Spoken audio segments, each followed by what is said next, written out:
英語聞き流しリスニング、英語テキストと MP3 ダウンロード、その他の物語はホームページからお聞きいただけます。88thpp.com 88thpp.com Chapter 16. Diana is invited to tea with tragic results. October was a beautiful month at Green Gables, when the birches in the hollow turned as golden as sunshine and the maples behind the orchard were royal crimson and the wild cherry trees along the lane put on the loveliest shades of dark red and bronzy green, while the fields sunned themselves in aftermaths. Anne reveled in the world of color about her. "Oh, Arilla," she exclaimed one Saturday morning, coming dancing in with her arms full of gorgeous boughs, "I'm so glad I live in a world where there are Octobers. It would be terrible if we just skipped from September to November, wouldn't it? Look at these maple branches. Don't they give you a thrill, several thrills? I'm going to decorate my room with them." "Messy things?" said Marilla, whose aesthetic sense was not noticeably developed. "You clutter up your room entirely too much with out-of-door stuff, Anne. Bedrooms were made to sleep in." "Oh, and dream in too, Marilla. And you know one can dream so much better in a room where there are pretty things. I'm going to put these boughs in the old blue jug and set them on my table. Mind you don't drop leaves all over the stairs then. I'm going on a meeting of the Aid Society at Carmody this afternoon, and I won't likely be home before dark. You'll have to get Matthew and Jerry their supper, so mind you don't forget to put the tea to draw until you sit down at the table as you did last time." "It was dreadful of me to forget," said Anne apologetically, "but that was the afternoon I was trying to think of a name for Violet Vale and it crowded other things out. Matthew was so good. He never scolded a bit. He put the tea down himself and said we could wait a while as well as not. And I told him a lovely fairy story while we were waiting, so he didn't find the time long at all. It was a beautiful fairy story, Marilla. I forgot the end of it, so I made up an end for it myself and Matthew said he couldn't tell where the join came in. Matthew would think it all right, Anne, if you took a notion to get up and have dinner in the middle of the night. But you keep your wits about you this time. And I don't really know if I'm doing right, it may make you more addlepated than ever, but you can ask Diana to come over and spend the afternoon with you and have tea here." "Oh, Rilla." Anne clasped her hands. "How perfectly lovely. You are able to imagine things after all, or else you'd never have understood how I've longed for that very thing. It will seem so nice and grown-uppish. No fear of my forgetting to put the tea to draw when I have company. Oh, Arilla, can I use the rosebud spray tea set?" "No, indeed. The rosebud tea set. Well, what next? You know I never use that except for the minister or the aides. You'll put down the old brown tea set. But you can open the little yellow crock of cherry preserves. It's time it was being used anyhow, I believe it's beginning to work. And you can cut some fruit cake and have some of the cookies and snaps." "I can just imagine myself sitting down at the head of the table and pouring out the tea," said Anne, shutting her eyes ecstatically. "And asking Diana if she takes sugar. I know she doesn't, but of course I'll ask her just as if I didn't know. And then pressing her to take another piece of fruit cake and another helping of preserves. Oh, Arilla, it's a wonderful sensation just to think of it. Can I take her into the spare room to lay off her hat when she comes? And then into the parlor to sit?" "No. The sitting room will do for you and your company. But there's a bottle half full of raspberry cordial that was left over from the church social the other night. It's on the second shelf of the sitting room closet and you and Diana can have it if you like, and a cookie to eat with it along in the afternoon, for I dare say Matthew'll be late coming into tea since he's hauling potatoes to the vessel."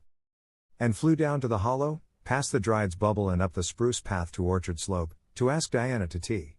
As a result, just after Marilla had driven off to Carmody, Diana came over, dressed in her second best dress and looking exactly as it is proper to look when asked out to tea. At other times she was wont to run into the kitchen without knocking, but now she knocked primly at the front door. And when Anne, dressed in her second best, as primly opened it, both little girls shook hands as gravely as if they had never met before. This unnatural solemnity lasted until after Diana had been taken to the east gable to lay off her hat and then had sat for 10 minutes in the sitting room, toes in position. "How is your mother?" inquired Anne politely, just as if she had not seen Mrs. Barry picking apples that morning in excellent health and spirits. "She is very well, thank you. I suppose Mr. Cuthbert is hauling potatoes to the lily sands this afternoon, is he?" said Diana, who had ridden down to Mr. Harmon Andrews's that morning in Matthew's cart. "Yes. Our potato crop is very good this year. I hope your father's crop is good too." "It is fairly good, thank you. Have you picked many of your apples yet?" Oh, ever so many, said Anne, forgetting to be dignified and jumping up quickly. Let's go out to the orchard and get some of the red sweetings, Diana. Marilla says we can have all that are left on the tree. Marilla is a very generous woman. She said we could have fruit cake and cherry preserves for tea. But it isn't good manners to tell your company what you are going to give them to eat, so I won't tell you what she said we could have to drink. Only it begins with an R and a C and it's bright red color. I love bright red drinks, don't you? They taste twice as good as any other color. The orchard, with its great sweeping boughs that bent to the ground with fruit, proved so delightful that the little girls spent most of the afternoon in it, sitting in a grassy corner where the frost had spared the green and the mellow autumn sunshine lingered warmly, eating apples and talking as hard as they could. Diana had much to tell Anne of what went on in school. She had to sit with Gertie Pye and she hated it. Gertie squeaked her pencil all the time and it just made her, Diana's, blood run cold. Ruby Gillis had charmed all her warts away, true's you live, with a magic pebble that old Mary Jo from the creek gave her. You had to rub the warts with the pebble and then throw it away over your left shoulder at the time of the new moon and the warts would all go. Charlie Sloane's name was written up with M. White's on the porch wall and M. White was awful mad about it. Sam Bolter had sassed Mr. Phillips in class and Mr. Phillips whipped him and Sam's father came down to the school and dared Mr. Phillips to lay a hand on one of his children again, and Mattie Andrews had a new red hood and a blue crossover with tassels on it and the airs she put on about it were perfectly sickening. And Lizzie Wright didn't speak to Mamie Wilson because Mamie Wilson's grown-up sister had cut out Lizzie Wright's grown-up sister with her bow, and everybody missed Anne so and wished she's come to school again, and Gilbert Blythe. But Anne didn't want to hear about Gilbert Blythe. She jumped up hurriedly and said suppose they go in and have some raspberry cordial. Anne looked on the second shelf of the room pantry but there was no bottle of raspberry cordial there. Search revealed it away back on the top shelf. Anne put it on a tray and set it on the table with a tumbler. Now, please help yourself, Diana, she said politely. I don't believe I'll have any just now. I don't feel as if I wanted any after all those apples. Diana poured herself out a tumblerful, looked at its bright red hue admiringly, and then sipped it daintily. That's awfully nice raspberry cordial, Anne, she said. I didn't know raspberry cordial was so nice. I'm real glad you like it. Take as much as you want. I'm going to run out and stir the fire up. There are so many responsibilities on a person's mind when they're keeping house, isn't there? When Anne came back from the kitchen, Diana was drinking her second glassful of cordial, and, being entreated thereto by Anne, she offered no particular objection to the drinking of a third. The tumblerfuls were generous ones and the raspberry cordial was certainly very nice. The nicest I ever drank, said Diana. It's ever so much nicer than Mrs. Lynde's, although she brags of hers so much. It doesn't taste a bit like hers. I should think Marilla's raspberry cordial would probably be much nicer than Mrs. Lynde's, said Anne loyally. Marilla is a famous cook. She is trying to teach me to cook but I assure you, Diana, it is uphill work. There's so little scope for imagination in cookery. You just have to go by rules. The last time I made a cake I forgot to put the flour in. I was thinking the loveliest story about you and me, Diana. I thought you were desperately ill with smallpox and everybody deserted you, but I went boldly to your bedside and nursed you back to life, and then I took the smallpox and died and I was buried under those poplar trees in the graveyard and you planted a rose bush by my grave and watered it with your tears, and you never forgot the friend of your youth who sacrificed her life for you. Oh, it was such a pathetic tale, Diana. The tears just rained down over my cheeks while I mixed the cake. But I forgot the flour and the cake was a dismal failure. Flour is so essential to cakes, you know. Marilla was very cross and I don't wonder. I'm a great trial to her. She was terribly mortified about the pudding sauce last week. We had a plum pudding for dinner on Tuesday and there was half the pudding and a pitcherful of sauce left over. Marilla said there was enough for another dinner and told me to set it on the pantry shelf and cover it. I meant to cover it just as much as could be, Diana. But when I carried it in I was imagining I was a nun. Of course I'm a Protestant but I imagined I was a Catholic, taking the veil to bury a broken heart in cloistered seclusion, and I forgot all about covering the pudding sauce. I thought of it next morning and ran to the pantry. Diana, fancy if you can my extreme horror at finding a mouse drowned in that pudding sauce. I lifted the mouse out with a spoon and threw it out in the yard and then I washed the spoon in 3 waters. Marilla was out milking and I fully intended to ask her when she came in if I'd give the sauce to the pigs. But when she did come in I was imagining that I was a frost fairy going through the woods turning the trees red and yellow, whichever they wanted to be, so I never thought about the pudding sauce again and Marilla sent me out to pick apples. Well, Mr. and Mrs. Chester Ross from Spencervale came here that morning. You know they are very stylish people, especially Mrs. Chester Ross. When Marilla called me in dinner was all ready and everybody was at the table. I tried to be as polite and dignified as I could be, for I wanted Mrs. Chester Ross to think I was a ladylike little girl even if I wasn't pretty. Everything went right until I saw Marilla coming with the plum pudding in one hand and the pitcher of pudding sauce warmed up, in the other. Diana, that was a terrible moment. I remembered everything and I just stood up in my place and shrieked out, Marilla, you mustn't use that pudding sauce. There was a mouse drowned in it. I forgot to tell you before. Oh, Anna, I shall never forget that awful moment if I live to be 100. Mrs. Chester Ross just looked at me and I thought I would sink through the floor with mortification. She is such a perfect housekeeper and fancy what she must have thought of us. Marilla turned red as fire but she never said a word, then. She just carried that sauce and pudding out and brought in some strawberry preserves.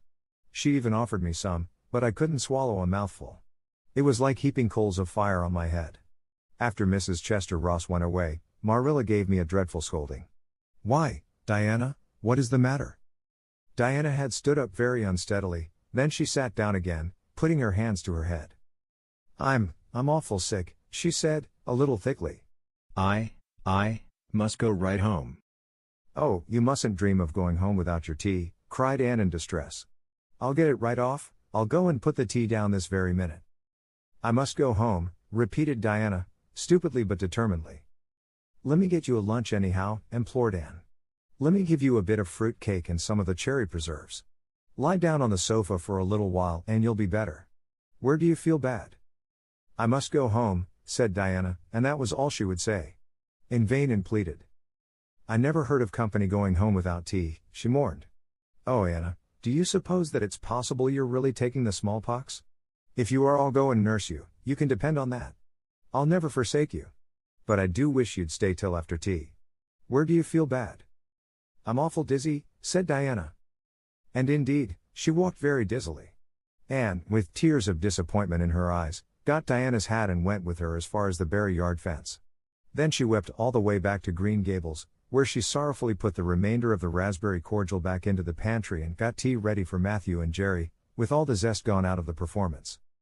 The next day was Sunday, and as the rain poured down in torrents from dawn till dusk and did not stir abroad from Green Gables, Monday afternoon Marilla sent her down to Mrs. Lynde's on an errand. In a very short space of time Anne came flying back up the lane with tears rolling down her cheeks. Into the kitchen she dashed and flung herself face downward on the sofa in an agony. Whatever has gone wrong now, Anne? Queried Marilla in doubt and dismay. I do hope you haven't gone and been saucy to Mrs. Lynde again. No answer from Anne save more tears and stormier sobs. And Shirley, when I ask you a question I want to be answered. Sit right up this very minute and tell me what you are crying about. Anne sat up, tragedy personified. Mrs. Lynde was up to see Mrs. Barry today and Mrs. Barry was in an awful state, she wailed. She says that I set Diana drunk Saturday and sent her home in a disgraceful condition. And she says I must be a thoroughly bad, wicked little girl and she's never going to let Diana play with me again. Oh, Marilla, I'm just overcome with woe. Marilla stared in blank amazement. Set Diana drunk, she said when she found her voice. And are you or Mrs. Barry crazy? What on earth did you give her? Not a thing but raspberry cordial, sobbed Anne. I never thought raspberry cordial would set people drunk, Marilla, not even if they drank 3 big tumblerfuls as Diana did. Oh, it sounds so, like Mrs. Thomas's husband. But I didn't mean to set her drunk. Drunk fiddlesticks, said Marilla, marching to the sitting room pantry. There on the shelf was a bottle which she at once recognized as one containing some of her 3-year-old homemade currant wine for which she was celebrated in Avonlea, although certain of the stricter sort, Mrs. Barry among them, disapproved strongly of it. And at the same time Marilla recollected that she had put the bottle of raspberry cordial down in the cellar instead of in the pantry as she had told Anne. She went back to the kitchen with the wine bottle in her hand. Her face was twitching in spite of herself. Anne, you certainly have a genius for getting into trouble. You went and gave Diana currant wine instead of raspberry cordial. Didn't you know the difference yourself? I never tasted it, said Anne. I thought it was the cordial. I meant to be so hospitable. Diana got awfully sick and had to go home. Mrs. Barry told Mrs. Lynde she was simply dead drunk. She just laughed silly like when her mother asked her what was the matter and went to sleep and slept for hours. Her mother smelled her breath and knew she was drunk. She had a fearful headache all day yesterday. Mrs. Barry is so indignant. She will never believe but what I did it on purpose. I should think she would better punish Diana for being so greedy as to drink 3 glassfuls of anything, said Marilla shortly. Why, 3 of those big glasses would have made her sick even if it had only been cordial. Well, this story will be a nice handle for those folks who are so down on me for making currant wine, although I haven't made any for 3 years ever since I found out that the minister didn't approve. I just kept that bottle for sickness. There, child, don't cry. I can't see as you were to blame, although I'm sorry it happened so. I must cry, said Anne. My heart is broken. The stars in their courses fight against me, Marilla. Diana and I are parted forever. Oh, Marilla, I little dreamed of this when first we swore our vows of friendship. Don't be foolish, Anne. Mrs. Barry will think better of it when she finds you're not to blame. I suppose she thinks you've done it for a silly joke or something of that sort. You'd best go up this evening and tell her how it was. My courage fails me at the thought of facing Diana's injured mother, sighed Anne. I wish you'd go, Marilla. You're so much more dignified than I am. Likely she'd listen to you quicker than to me. Well, I will, said Marilla, reflecting that it would probably be the wiser course. Don't cry any more, Anne. It will be all right. Marilla had changed her mind about it being all right by the time she got back from Orchard Slope. Anne was watching for her coming and flew to the porch door to meet her. Oh, Marilla, I know by your face that it's been no use, she said sorrowfully. Mrs. Barry won't forgive me? Mrs. Barry indeed, snapped Marilla. Of all the unreasonable women I ever saw, she's the worst. I told her it was all a mistake and you weren't to blame, but she just simply didn't believe me. And she rubbed it well in about my currant wine and how I'd always said it couldn't have the least effect on anybody. I just told her plainly that currant wine wasn't meant to be drunk 3 tumblerfuls at a time, and that if a child I had to do with was so greedy I'd sober her up with a right good spanking. Marilla whisked into the kitchen, grievously disturbed, leaving a very much distracted little soul in the porch behind her. Presently Anne stepped out bareheaded into the chill autumn dusk. Very determinedly and steadily she took her way down through the sere clover field, over the log bridge and up through the spruce grove, lighted by a pale little moon hanging low over the western woods. Mrs. Barry, coming to the door in answer to a timid knock, found a white-lipped, eager-eyed suppliant on the doorstep. Her face hardened. Mrs. Barry was a woman of strong prejudices and dislikes, and her anger was of the cold, sullen sort which is always hardest to overcome. To do her justice, she really believed and had made Diana drunk out of sheer malice prepense, and she was honestly anxious to preserve her little daughter from the contamination of further intimacy with such a child. What do you want? She said stiffly. And clasped her hands. Oh, Mrs. Barry, please forgive me. I did not mean to intoxicate Diana. How could I? Just imagine if you were a poor little orphan girl that kind people had adopted and you had just one bosom friend in all the world. Do you think you would intoxicate her on purpose? I thought it was only raspberry cordial. I was firmly convinced it was raspberry cordial. Oh, please don't say that you won't let Diana play with me any more. If you do, you will cover my life with a dark cloud of woe. This speech, which would have softened good Mrs. Lynde's heart in a twinkling, had no effect on Mrs. Barry except to irritate her still more. She was suspicious of Anne's big words and dramatic gestures and imagined that the child was making fun of her. So she said, coldly and cruelly, I don't think you are a fit little girl for Diana to associate with. You'd better go home and behave yourself. Anne's lips quivered. Won't you let me see Diana just once to say farewell? She implored. Diana has gone over to Carmody with her father, said Mrs. Barry, going in and shutting the door. And went back to Green Gables calm with despair. My last hope is gone, she told Marilla. I went up and saw Mrs. Barry myself and she treated me very insultingly. Marilla, I do not think she is a well-bred woman. There is nothing more to do except to pray, and I haven't much hope that that'll do much good because, Marilla, I do not believe that God himself can do very much with such an obstinate person as Mrs. Barry. Anne, you shouldn't say such things, rebuked Marilla, striving to overcome that unholy tendency to laughter which she was dismayed to find growing upon her. And indeed, when she told the whole story to Matthew that night, she did laugh heartily over Anne's tribulations. But when she slipped into the east gable before going to bed and found that Anne had cried herself to sleep, an unaccustomed softness crept into her face. Poor little soul, she murmured, lifting a loose curl of hair from the child's tear-stained face. Then she bent down and kissed the flushed cheek on the pillow. Chapter 17. A new interest in life. The next afternoon Anne, bending over her patchwork at the kitchen window, happened to glance out and beheld Diana down by the Dryad's bubble beckoning mysteriously. In a trice Anne was out of the house and flying down to the hollow, astonishment and hope struggling in her expressive eyes. But the hope faded when she saw Diana's dejected countenance.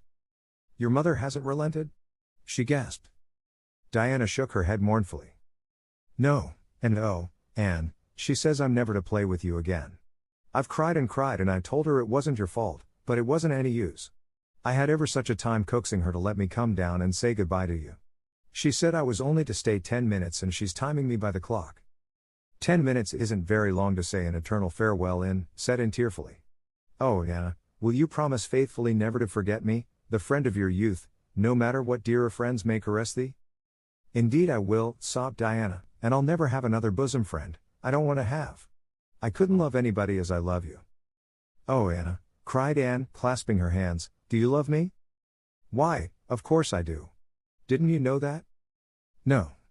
Anne drew a long breath. I thought you liked me of course, but I never hoped you loved me.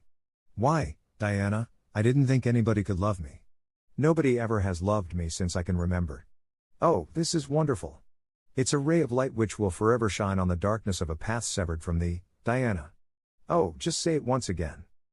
I love you devotedly, Anne, said Diana staunchly, and I always will, you may be sure of that. And I will always love thee, Diana, said Anne, solemnly extending her hand. In the years to come thy memory will shine like a star over my lonely life, as that last story we read together says. Diana, wilt thou give me a lock of thy jet-black tresses and parting to treasure forevermore? Have you got anything to cut it with? Queried Diana, wiping away the tears which Anne's affecting accents had caused to flow afresh, and returning to practicalities. Yes. I've got my patchwork scissors in my apron pocket fortunately, said Anne. She solemnly clipped one of Diana's curls. Fare thee well, my beloved friend. Henceforth we must be as strangers though living side by side. But my heart will ever be faithful to thee. Anne stood and watched Diana out of sight, mournfully waving her hand to the latter whenever she turned to look back. Then she returned to the house, not a little consoled for the time being by this romantic parting. It is all over, she informed Marilla. I shall never have another friend. I'm really worse off than ever before, for I haven't Katie Maurice and Violetta now. And even if I had it wouldn't be the same. Somehow, little dream girls are not satisfying after a real friend. Diana and I had such an affecting farewell down by the spring. It will be sacred in my memory forever. I used the most pathetic language I could think of and said thou and thee. Thou and thee seem so much more romantic than you. Diana gave me a lock of her hair and I'm going to sew it up in a little bag and wear it around my neck all my life. Please see that it is buried with me, for I don't believe I'll live very long. Perhaps when she sees me lying cold and dead before her Mrs. Barry may feel remorse for what she has done and will let Diana come to my funeral. I don't think there is much fear of your dying of grief as long as you can talk, Anne, said Marilla unsympathetically. The following Monday Anne surprised Marilla by coming down from her room with her basket of books on her arm and hip and her lips primmed up into a line of determination. I'm going back to school, she announced. That is all there is left in life for me, now that my friend has been ruthlessly torn from me. In school I can look at her and muse over days departed. You'd better muse over your lessons and sums, said Marilla, concealing her delight at this development of the situation. If you're going back to school I hope we'll hear no more of breaking slates over people's heads and such carryings on. Behave yourself and do just what your teacher tells you. I'll try to be a model pupil, agreed Anne dolefully. There won't be much fun in it, I expect. Mr. Phillips said Minnie Andrews was a model pupil and there isn't a spark of imagination or life in her. She is just dull and poky and never seems to have a good time. But I feel so depressed that perhaps it will come easy to me now. I'm going round by the road. I couldn't bear to go by the birch path all alone. I should weep bitter tears if I did. Anne was welcomed back to school with open arms. Her imagination had been sorely missed in games, her voice in the singing and her dramatic ability in the perusal aloud of books at dinner hour. Ruby Gillis smuggled 3 blue plums over to her during Testament reading. Ella Mae McPherson gave her an enormous yellow pansy cut from the covers of a floral catalog, a species of desk decoration much prized in Avonlea School.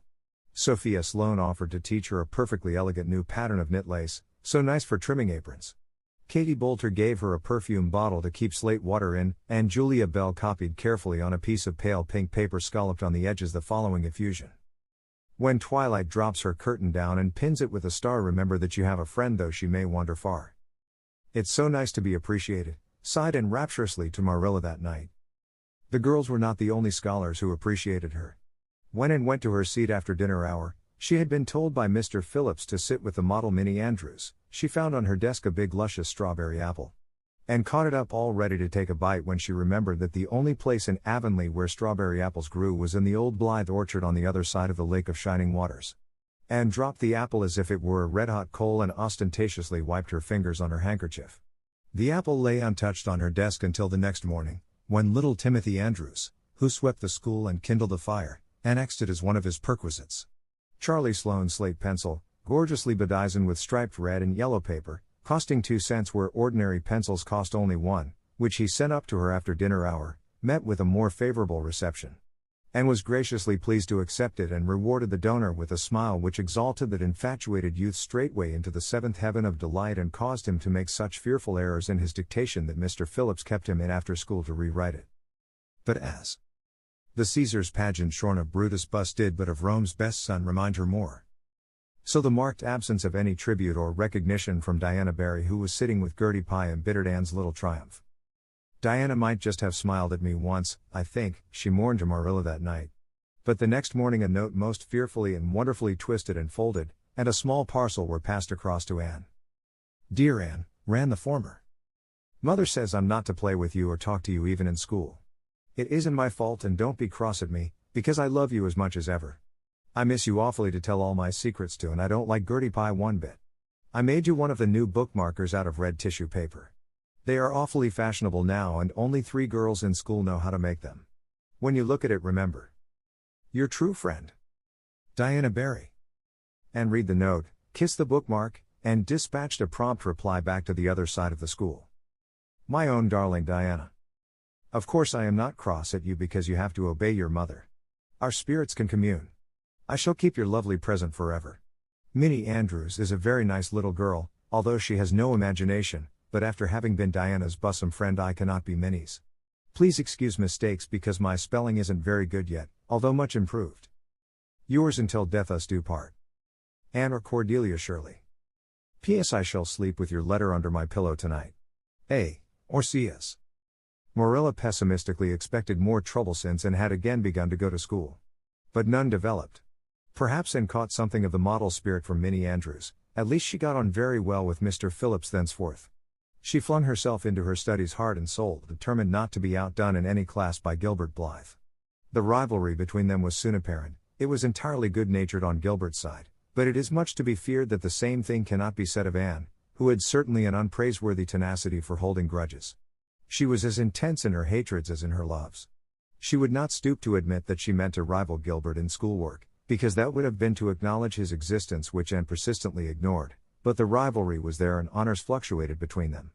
Now Gilbert was head of the spelling class, now Anne, with a toss of her long red braids, spelled him down. One morning Gilbert had all his sums done correctly and had his name written on the blackboard on the roll of honor. The next morning Anne, having wrestled wildly with decimals the entire evening before, would be first. One awful day they were ties and the names were written up together. It was almost as bad as a take notice, and Anne's mortification was as evident as Gilbert's satisfaction. When the written examinations at the end of each month were held, the suspense was terrible. The first month Gilbert came out 3 marks ahead. The second Anne beat him by 5. But her triumph was marred by the fact that Gilbert congratulated her heartily before the whole school. It would have been ever so much sweeter to her if he had felt the sting of his defeat. Mr. Phillips might not be a very good teacher, but a pupil so inflexibly determined on learning as Anne was could hardly escape making progress under any kind of teacher. By the end of the term Anne and Gilbert were both promoted into the 5th class and allowed to begin studying the elements of the branches by which Latin, geometry, French, and algebra were meant. In geometry Anne met her Waterloo. It's perfectly awful stuff, Marilla, she groaned. I'm sure I'll never be able to make head or tail of it. There is no scope for imagination in it at all. Mr. Phillips says I'm the worst dunce he ever saw at it. And some of the others are so smart at it. It is extremely mortifying, Marilla. Even Diana gets along better than I do. But I don't mind being beaten by Diana. Even although we meet as strangers now, I still love her with an inextinguishable love.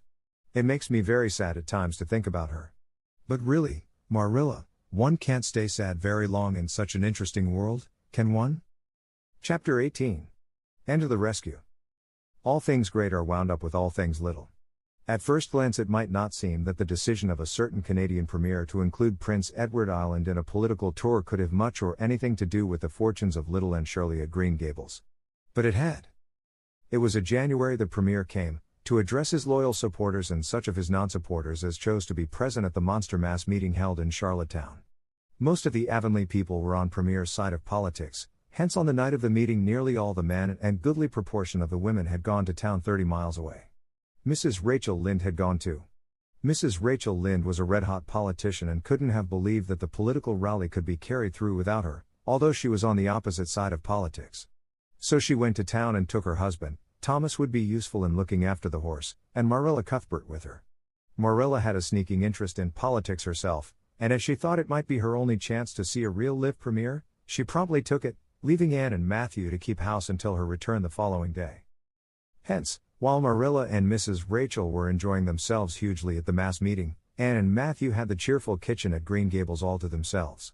A bright fire was glowing in the old-fashioned Waterloo stove and blue-white frost crystals were shining on the window panes.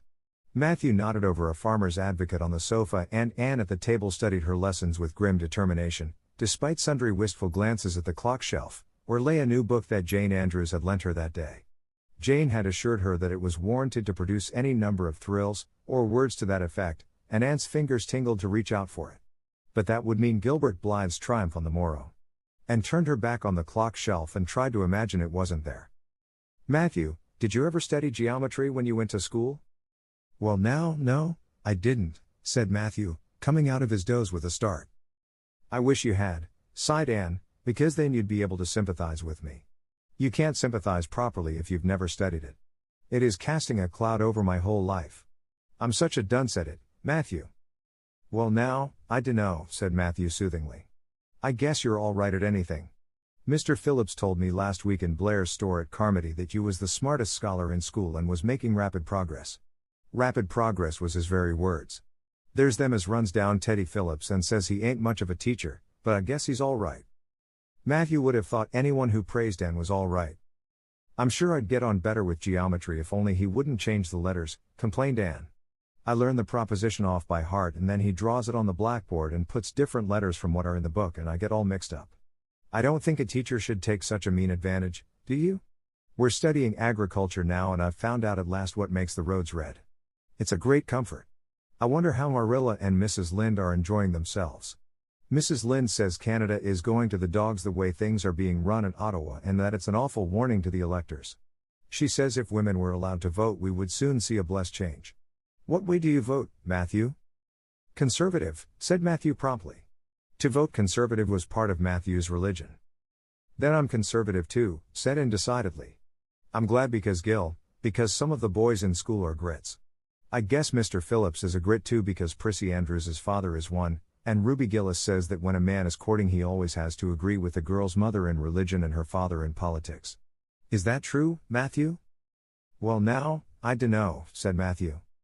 Did you ever go courting, Matthew? Well now, no, I dunno's I ever did, said Matthew, who had certainly never thought of such a thing in his whole existence. And reflected with her chin in her hands. It must be rather interesting, don't you think, Matthew? Ruby Gillis says when she grows up she's going to have ever so many bows on the string and have them all crazy about her, but I think that would be too exciting. I'd rather have just one in his right mind. But Ruby Gillis knows a great deal about such matters because she has so many big sisters, and Mrs. Lynde says the Gillis girls have gone off like hot cakes. Mr. Phillips goes up to see Prissy Andrews nearly every evening. He says it is to help her with her lessons, but Miranda Sloane is studying for Queen's too, and I should think she needed help a lot more than Prissy because she's ever so much stupider, but he never goes to help her in the evenings at all. There are a great many things in this world that I can't understand very well, Matthew. Well now, I dunno as I comprehend them all myself, acknowledged Matthew. Well, I suppose I must finish up my lessons. I won't allow myself to open that new book Jane lent me until I'm through. But it's a terrible temptation, Matthew. Even when I turn my back on it I can see it there just as plain. Jane said she cried herself sick over it. I love a book that makes me cry. But I think I'll carry that book into the sitting room and lock it in the jam closet and give you the key. And you must not give it to me, Matthew, until my lessons are done, not even if I implore you on my bended knees. It's all very well to say resist temptation, but it's ever so much easier to resist it if you can't get the key. And then shall I run down the cellar and get some russets, Matthew? Wouldn't you like some russets? Well now, I dunno but what I would, said Matthew, who never ate russets but knew Anne's weakness for them. Just as Anne emerged triumphantly from the cellar with her plateful of russets came the sound of flying footsteps on the icy boardwalk outside. In the next moment the kitchen door was flung open and in rushed Diana Barry, white-faced and breathless, with a shawl wrapped hastily around her head. Anne promptly let go of her candle and plate in her surprise, and plate, candle, and apples crashed together down the cellar ladder and were found at the bottom embedded in melted grease, the next day, by Marilla, who gathered them up and thanked mercy the house hadn't been set on fire. "Whatever is the matter, Diana?" cried Anne. "Has your mother relented at last?" "Oh, Anne, do come quick," implored Diana nervously. "Minnie May is awful sick, she's got croup. Young Mary Jo says, and father and mother are away to town and there's nobody to go for the doctor. Minnie May is awful bad and young Mary Jo doesn't know what to do, and oh, Anne, I'm so scared." Matthew, without a word, reached out for cap and coat, slipped past Diana and away into the darkness of the yard. "He's gone to harness the sorrel mare to go to Carmody for the doctor," said Anne, who was hurrying on hood and jacket. "I know it as well as if he'd said so. Matthew and I are such kindred spirits I can read his thoughts without words at all." "I don't believe he'll find the doctor at Carmody," sobbed Diana. "I know that Dr. Blair went to town and I guess Dr. Spencer would go too. Young Mary Jo never saw anybody with croup and Mrs. Lynde is away." "Oh, don't cry, Dee," said Anne cheerily. "I know exactly what to do for croup. You forget that Mrs. Hammond had twins 3 times. When you look after 3 pairs of twins you naturally get a lot of experience. They all had croup regularly. Just wait till I get the Ipecac bottle, you mayn't have any at your house. Come on now." The 2 little girls hastened out hand in hand and hurried through Lover's Lane and across the crusted field beyond, for the snow was too deep to go by the shorter wood way. Anne, although sincerely sorry for Minnie May, was far from being insensible to the romance of the situation and to the sweetness of once more sharing that romance with a kindred spirit. The night was clear and frosty, all ebony of shadow and silver of snowy slope. Big stars were shining over the silent fields. Here and there the dark pointed firs stood up with snow powdering their branches and the wind whistling through them. And thought it was truly delightful to go skimming through all this mystery, a loveliness with your bosom friend who had been so long estranged. Minnie May, aged 3, was really very sick. She lay on the kitchen sofa feverish and restless, while her hoarse breathing could be heard all over the house. Young Mary Jo, a buxom, broad-faced French girl from the creek, whom Mrs. Barry had engaged to stay with the children during her absence, was helpless and bewildered, quite incapable of thinking what to do, or doing it if she thought of it. And went to work with skill and promptness. "Minnie May has croup all right, she's pretty bad, but I've seen them worse. First we must have lots of hot water. I declare, Diana, there isn't more than a cupful in the kettle. There, I've filled it up, and, Mary Jo, you may put some wood in the stove. I don't want to hurt your feelings but it seems to me you might have thought of this before if you'd any imagination. Now, I'll undress Minnie May and put her to bed and you try to find some soft flannel cloths, Diana. I'm going to give her a dose of Ipecac first of all." Minnie May did not take kindly to the Ipecac but Anne had not brought up 3 pairs of twins for nothing. Down that Ipecac went, not only once, but many times during the long, anxious night when the 2 little girls worked patiently over the suffering Minnie May, and young Mary Jo, honestly anxious to do all she could, kept up a roaring fire and heated more water than would have been needed for a hospital of croupy babies. It was 3 o'clock when Matthew came with a doctor, for he had been obliged to go all the way to Spencervale for one. But the pressing need for assistance was past. Minnie May was much better and was sleeping soundly. "I was awfully near giving up in despair," explained Anne.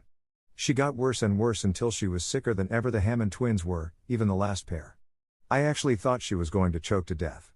I gave her every drop of Ipecac in that bottle and when the last dose went down I said to myself, not to Diana or young Mary Jo, because I didn't want to worry them any more than they were worried, but I had to say it to myself just to relieve my feelings, this is the last lingering hope and I fear, 'tis a vain one.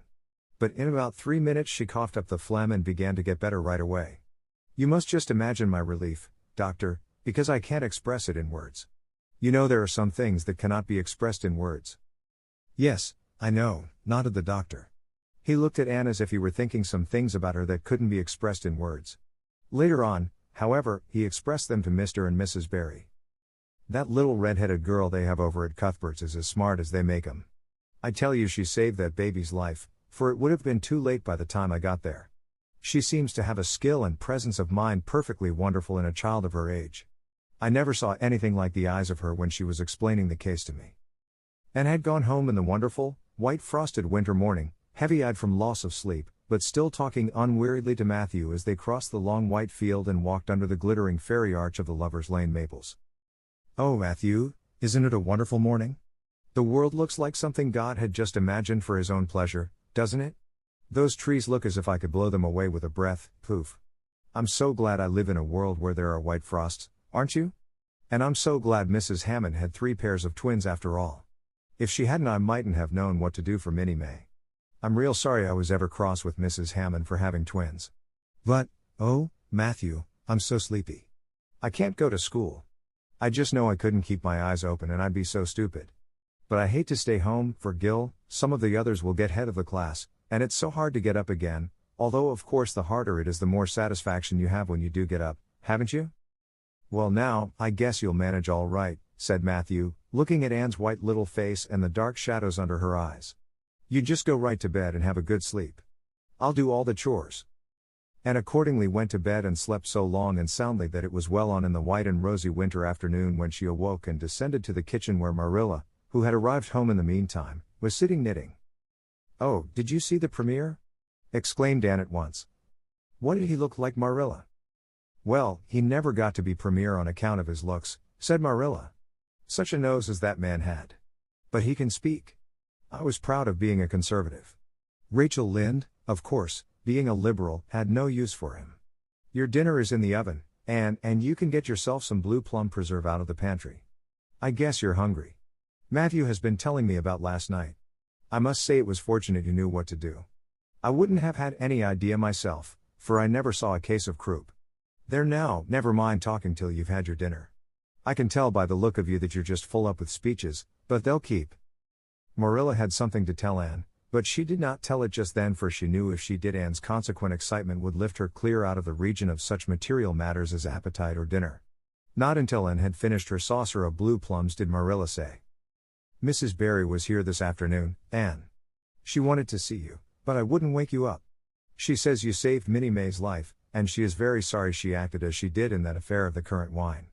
She says she knows now you didn't mean to set Diana drunk, and she hopes you'll forgive her and be good friends with Diana again. You're to go over this evening if you like, for Diana can't stir outside the door on account of a bad cold she caught last night. Now, and Shirley, for pity's sake don't fly up into the air." The warning seemed not unnecessary, so uplifted and aerial was Anne's expression and attitude as she sprang to her feet, her face irradiated with the flame of her spirit. "Oh, Arilla, can I go right now, without washing my dishes? I'll wash them when I come back, but I cannot tie myself down to anything so unromantic as dishwashing at this thrilling moment." Yes, run along," said Marilla indulgently. "And Shirley, are you crazy? Come back this instant and put something on you. I might as well call to the wind. She's gone without a cap or wrap. Look at her tearing through the orchard with her hair streaming. It'll be a mercy if she doesn't catch her death of cold." And came dancing home in the purple winter twilight across the snowy places. Afar in the southwest was the great shimmering, pearl-like sparkle of an evening star in a sky that was pale golden and ethereal rose over gleaming white spaces and dark glens of spruce.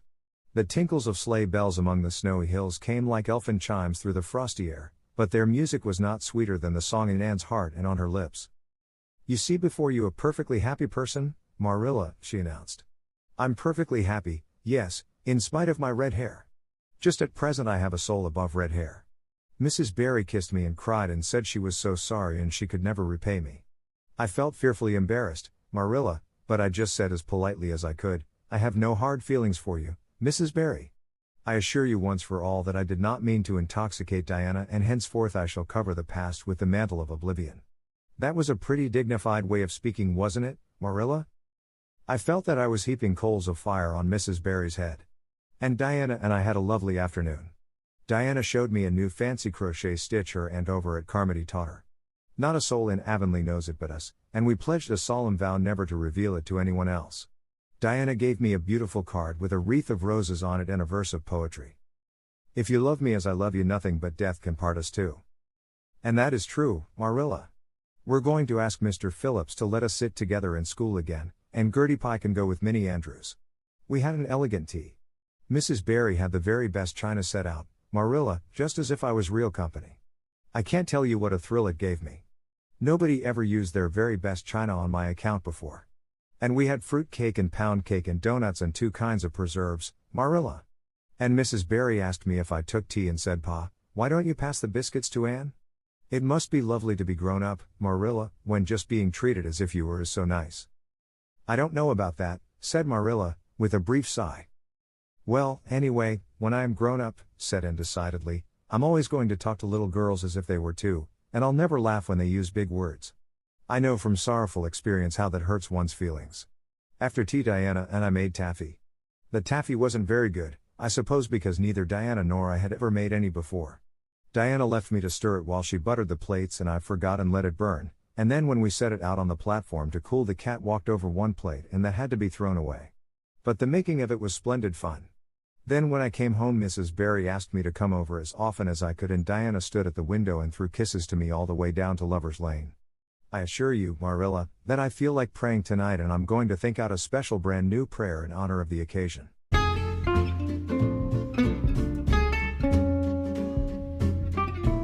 英語聞き流しリスニング、英語テキストと MP3 ダウンロード、その他の物語はホームページからお聞きいただけます。88thpp.com 88thpp.com